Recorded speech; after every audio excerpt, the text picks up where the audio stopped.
double whammy from Tesla today. New, more affordable Model 3 and Y have debuted.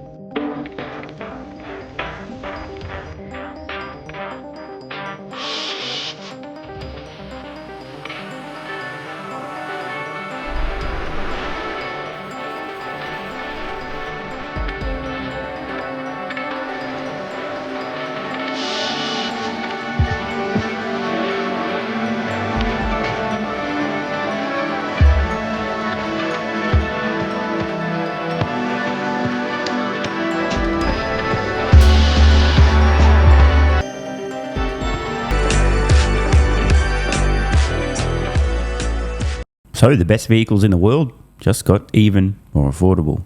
If we head over to the Tesla website, the trio of vehicles in each line, the 3 and Y, now on full display, starting of course with the world's best-selling vehicle, Tesla's Model Y. So let's have a look at that now. Tesla's Model Y standard range, rear-wheel drive, starting price $39,990. Imagine my shock, because you'll have to, because I don't have any. Great specs, plenty of range, top speed, 0 to 60, cool. On the website, we can actually switch between the standard and premium versions of the Y and see visually some of the changes, the removal of the light strip across the front, some very minor aesthetic changes. Overall though, you're not going to notice much of a difference on the outside. Tesla's also got a compare mode on the website, and again we can quite clearly see some of the aesthetic differences on the outside between the standard and premium versions of the S. And for the total nerds, there's a huge table as well, going through every little detail and difference. Evidently, the new standard range Model Y has had just a few of the higher end features pulled out. The stuff that I've said in the past is nice to have, but totally unnecessary. As a result, the world's best selling vehicle just got meaningfully more affordable and is now within the reach of probably a few million additional consumers worldwide. Some of the obvious low-hanging fruit, slightly less over-the-top audio system, that was obvious. Same front screen, but no rear screen. Also an obvious thing to pull out to save some cost. If you want ventilated seats, you'll have to purchase a premium version of the Y. That was also obvious. The light bar, I mean, we already know, we've seen the outside. If you want second row power folding seats, you'll have to pick the premium vehicle. Again, obvious things are obvious. The only other notable change here, if you want the best shock absorbers, again, you'll be buying a premium version. Now, this is a massive moment for Tesla. Currently, these are available in the US only, but I mean, inevitably, they will make it to other parts of the world over time. In the US, the EV tax credit has just ended. And Tesla's now essentially shave just over 10% off the entry-level price for the world's best-selling vehicle, which was already a phenomenal deal, but obviously out of reach of most consumers. Today, it's still out of reach of many consumers, but as I've said in the past, as we can see on screen now, consumers somewhere around the 40 to 38, 37.5 thousand US dollar mark are ultra price sensitive. Where we're looking here on screen now, purchase price in US dollars versus the percent of the addressable market by revenue share, a 40,000 US dollar vehicle where the new Y is starting versus roughly a $45,000 vehicle where the previous most affordable Y started. There's something like a doubling in the number of consumers who can afford to purchase a vehicle. Keeping in mind though, that Tesla has somehow escaped the matrix and is defying the rules, because today's Model Y, still somewhere around here, miraculously is the world's best selling vehicle.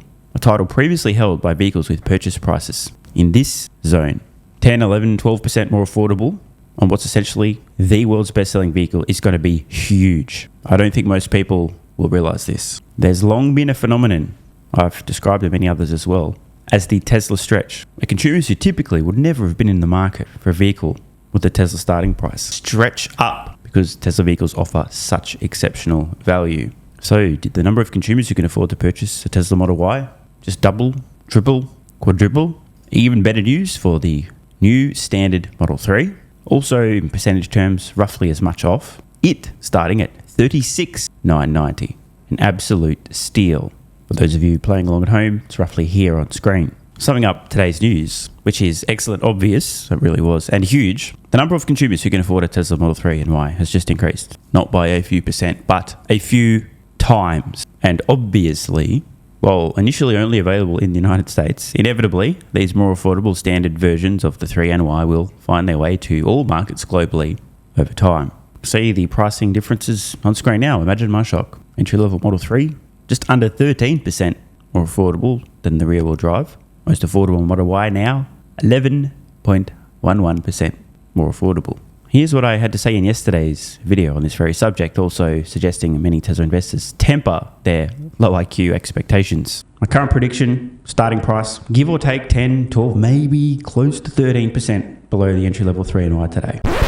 Imagining an absurdly low starting price for a more affordable iteration of the 3NY. They're dreaming, bro. Now, don't get me wrong, the more affordable, the better, but if you understand the first thing about automotive manufacturing, the cost of the materials, the actual mass, the atoms in the vehicle, the most expensive things, the battery pack, biggest cost, your factoring, all the safety features, the electric motors, the whole drivetrain, the front screen, the FSD computer, the glass. If you factor everything in, there's not that much fat that can be trimmed unless you completely revolutionize how you manufacture the vehicle. Shout out to Tesla's next generation vehicle platform. Remember, this is an interim product for Tesla between where they are today with 3NY at steady states and still out of the reach of most consumers, and their next generation vehicles, much more affordable, manufactured with their unboxed process, the modular manufacturing system. That will come, and that will massively drive costs down. I would expect initially at least 20-25% below entry-level 3NY today, and ultimately over the long term, much more than that. But we're not here today. Tesla's, quote, more affordable vehicle models, they told us, will be built on fairly similar, slightly modified existing production lines, meaning they don't need to build new factories and completely do everything from scratch. That will come with the modular manufacturing system. Again, my current prediction, starting price, give or take 10, 12, maybe close to 13% below the entry-level 3NY today. Sorry, I didn't quite catch that. Did he just say 10, 12, maybe 13% below the respective starting price of each model? Yeah, he did. Imagine my shock. Now, just to be clear, in case anyone's wondering, nobody from Tesla leaked any information about pricing. I'm just not retarded. So I used my lack of retardation to engage my brain, and this was the end result. A guess that just so happens to have been relatively on the money. These two new, meaningfully more affordable Tesla vehicles are a much bigger deal than most people are going to realize. Most people, I have to be honest, are not the sharpest tool in the shed. That's why I've made back-to-back videos 2 days in a row trying to temper people's expectations, already knowing ahead of time the kind of reactions you'd hear from a lot of people who don't understand how price-sensitive consumers are around that $40,000 mark and below. They're massively sensitive, and who don't know the first thing about manufacturing or even physics. And I'm not trying to be derogatory here, I'm just pointing out most people have no fucking clue. They don't know anything about how a vehicle's made, the cost of the materials. They don't know. It's not their fault they don't know. But to have expected starting prices for these to be anything more, like even in an absurd case, anything more than 15%, you got to take a look in the mirror and go, damn, dude, I clearly am no Sandy Munro. Think about a typical household. Wants a Tesla. Couldn't afford a Tesla.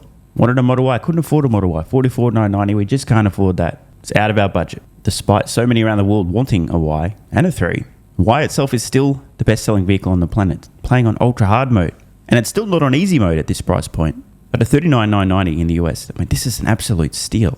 And as I said, this hasn't just increased the number of people that can afford a Y or a 3 by a few percent, but a few times. Let that sink in. And obviously, these vehicles over time do roll out internationally, including into many markets that didn't have an EV tax credit of any kind ever.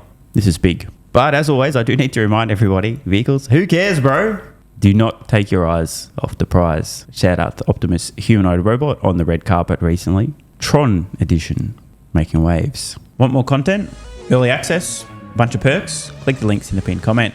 AG1 is awesome. I've been taking it daily now for more than 3 years. It's a great way to fill in nutritional gaps. It's packed full of vitamins, minerals, and whole food source nutrients, plus has prebiotics, probiotics, and adaptogens to improve gut health, regularity, and help your body handle stress. I'm always looking for an edge to help me feel and perform my best, which is why I haven't missed a day of AG1 for more than 3 years. Just try it and see how you feel. Click the link in the pinned comment or head to drinkag1.com/SMR and get yourself a free 1-year supply of vitamin D3 plus K2 and 5 travel packs.